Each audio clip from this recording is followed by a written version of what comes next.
Sing semangat jeung ulah epes meer. Ingat pan aya Allah nu salawasna nang tayungan hirup urang. Dunya teu loba jiga batur tong hariwang jeung aral subaha. Mending lobakeun ibadah. Hirup di dunya mah kabeh ge moalila. Keun jaga estu Allah bakal ngaganti ku kanikmatan nu taya bandinganana. Loba jalma nu disanjung pedah dunyana luyuh layah tapi hatena paciweuh jeung kasusah. Ati pabelit jeung urusan duit. Hirup loba digogoreng jeung dina nyeri ku batur omat ulah dibales. Justru eta kasempetan keur nguji hate urang. Rada nyelekit kanu ati mah jamak karana ge jalma hirup wajar mun ngarasakeun kanyeri ati. Pan ngeunah nasihat teh ku geus ngarasakeun agering.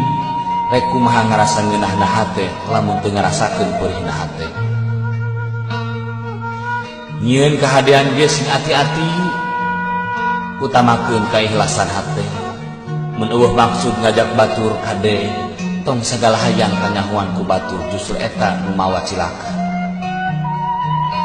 Geura deukeutan Allah ku jalan ibadah anu khusu. Geura beresan hate ku jalan loba nginget-nginget dosa. Geura lobakeun kahadian keur bekel jaga urang balik. Prak. Geura hitung umur etan yuswa ayeuna sabaraha taun. Geus loba amal keur bekel jaga di akhirat. Nah yakin hirup bakal salilana. Yakin moal balik.